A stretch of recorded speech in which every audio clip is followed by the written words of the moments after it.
Only on NBC5 News tonight, every day someone takes their own life. Suicide doesn't just affect one group of people, it affects everyone. It's a hard topic to discuss, but it's crucial we break down the stigma around suicide and start a conversation about it. NBC5's Blakely McHugh sat down with a woman who's courageously sharing with us how she lost her brother to suicide and is hoping her story of loss will mean saving a life.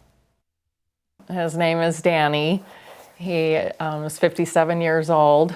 He passed away June 12th of 2019.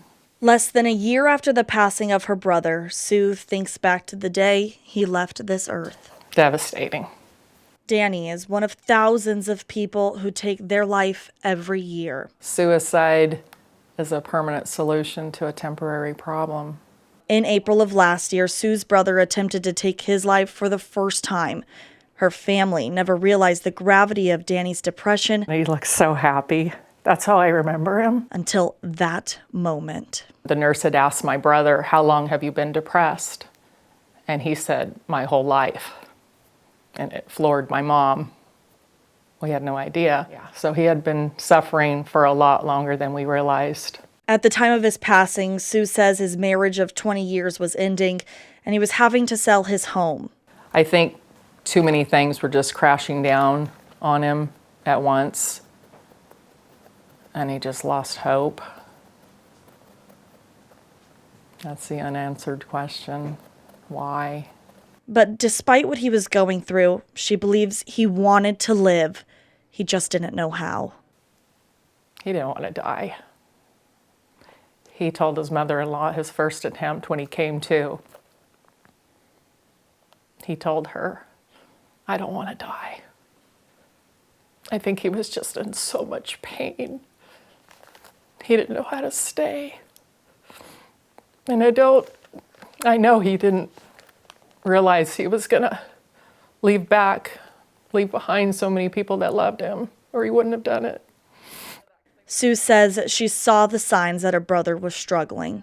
His hygiene started going down. He stopped eating. He was looking old. But at the time, didn't know they were the signs of someone considering suicide. That was one of his better days right there.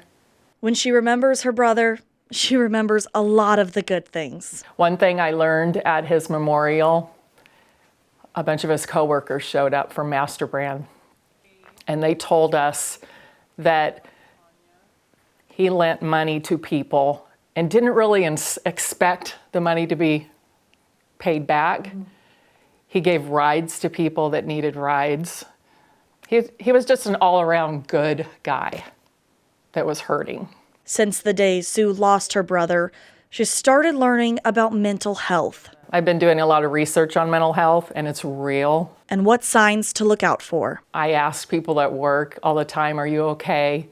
And they kind of look at me like, "Yeah, I'm fine." But I'm just learning we just need to reach out and be aware of those signs. Anybody who's going to be watching this, and maybe they're in that place that your brother Danny was in, what would you want to know or want them to hear?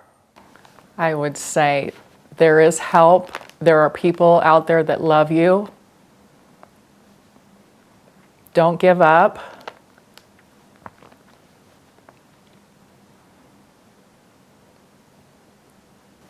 You are in this life for a reason.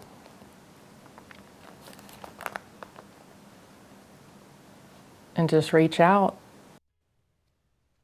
That was NBC5's Blakely McHugh. If you or someone you know is struggling with thoughts of suicide, there is help available. You can call the National Suicide Prevention Lifeline at 1-800-273-TALK. That's 1-800-273-8255. You can also text 741-741 anytime to be connected to a crisis counselor.